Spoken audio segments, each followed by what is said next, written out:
Assalamu alaikum viewers, how are you? Today my topic is ratio. Ratio थोड़ा सा confusing topic होता है, थोड़ा सा बच्चों को मुश्किल भी लगता है। समटाइम्स एग्ज़ाम्स में जो क्वेश्चन आता है बच्चे इसको देखकर ही डर जाते हैं और फिर इसको छोड़ भी देते हैं या फिर कंफ्यूज होकर रॉन्ग कर देते हैं, जिससे इनके हालांकि ये इतना डिफ़िकल्ट नहीं होता है। आज मैं इसका आपको बहुत ही क्विक और इजी वे एक्सप्लेन करूँगी। सबसे पहले तो देखते हैं कि what is ratio. Definition is already written. The ratio of A is to B where A and B represent two quantities of same kind and is written as A ratio B. ये जो double dot आपको नज़र आ रहे हैं, colon का sign, this is a symbol of ratio. Actually आप उन दो क्वांटिटीज़ की रेशो निकाल सकते हैं जो दोनों सेम काइंड का हो. Ratios can also be used to make comparison among three or more quantities. मतलब ज़रूरी नहीं है कि रेशो दो क्वांटिटीज़ के बिटवीन ही फाइंड आउट हो. हम रेशो मोर देन 3 और मोर क्वांटिटीज़ के अमंग भी हम रेशोज़ को फाइंड आउट कर सकते हैं. For example, I have a question. If x ratio y is equals to 5 ratio 6 and y ratio z is equals to 4 ratio 9. Find part 1 x ratio y ratio z. मतलब यहाँ पे 3 quantities का find out करना है और इसके part 2 में हम फाइंड करेंगे 2 क्वांटिटीज़ का x रेशो z. अब क्वेश्चन में आपने एक चीज़ नोटिस की होगी कि क्वेश्चन में आपके पास एक वेरिएबल जो है वो कॉमन है, वो सेम है.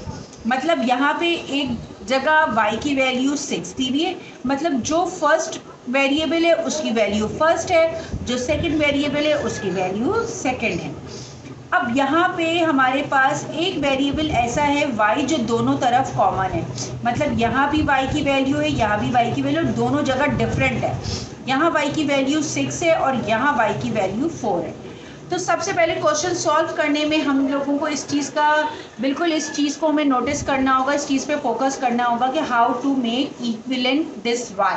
इन दोनों y की वैल्यू को हमें सेम करना होगा.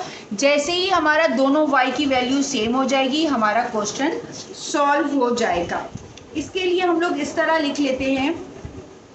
फॉर एग्जाम्पल, पार्ट 1 हम लोग सॉल्व कर रहे हैं. x ratio y ratio z, इसको हम लोग इस तरह लिख लेते हैं x रेशियो y और दूसरी तरफ हम लोग लिख लेते हैं y रेशियो z. इसको दो हिस्सों में कर दिया, ठीक है. यहाँ पे हम लोग देखते हैं x रेशियो y की वैल्यू क्या दी हुई है, 5 रेशियो 6, और यहाँ पे y रेशियो z की वैल्यू दी हुई है 4 रेशियो 9. अब क्या फोकस करना है हमें, ये जो दोनों y है, दोनों y को हमें इक्विवेलेंट करना है, सेम क्वांटिटी कर देना है. सेम क्वांटिटी करने का हमारे पास बहुत ही सिंपल मेथड है, बहुत ही क्विक मेथड मैं आपको इसका बताऊंगी. आप इसकी वैल्यू से इन दोनों को मल्टीप्लाई कर दें और इसकी वैल्यू से इन दोनों को मल्टीप्लाई कर दें, आपका दोनों y कॉमन हो जाएगा. मतलब इधर y की वैल्यू 4 है तो यहाँ इन दोनों को 4 से हम मल्टीप्लाई कर देते हैं. इस y की वैल्यू 6 है, इस 6 से हम इन दोनों को मल्टीप्लाई कर देते हैं. मल्टीप्लाई करके हम लोग आंसर देखते हैं क्या आ रहा है. 4 6 24 आएगा यहाँ, और यहाँ 4 5 20 आएगा. मतलब इसको हमने इससे भी मल्टीप्लाई किया और इससे भी मल्टीप्लाई किया. इसी तरह इससे भी मल्टीप्लाई करेंगे और इससे भी करेंगे. 6 9 54 होता है और 6 4 24. अब आप लोगों ने एक चीज़ नोटिस की, x y z इन तीनों की value since x y z, अगर हम x y z की हम लोग वैल्यू देखते हैं तो x की वैल्यू, अब नई वैल्यू आपके पास 20 आ गई है.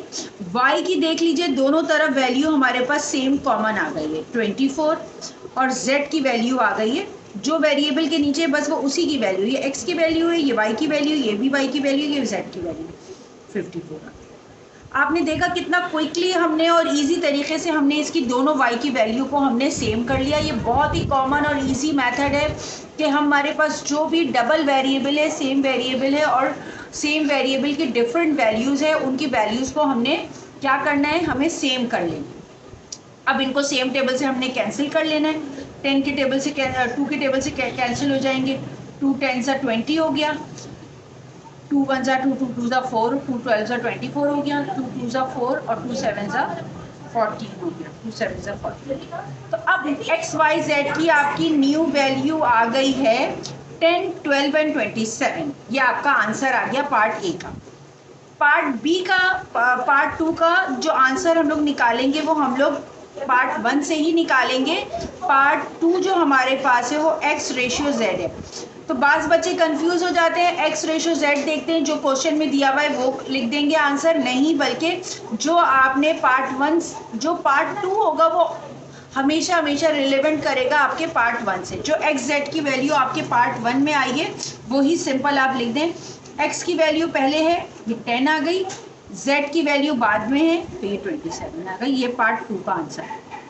ये बहुत ही क्विक और इजी वे मैंने आपको बताया है रेशियो में 3 क्वांटिटीज़ फाइंड आउट करने का या 2 क्वांटिटीज़ फाइंड आउट करने का, कि किस तरह हमने इक्विवेलेंट किया है, पहले सेम किया है दो वैल्यूज़ को, दो वेरिएबल्स की वैल्यू को, और फिर हमने इसका आंसर निकाल लिया है। पार्ट 2 का जो आंसर निकलेगा वो रिलेवेंट होगा। होपफुली आपको ये अंडरस्टैंड हो गया होगा रेशो का टॉपिक हमारा। Okay, thank you so much, take care, अल्लाह हाफिज़।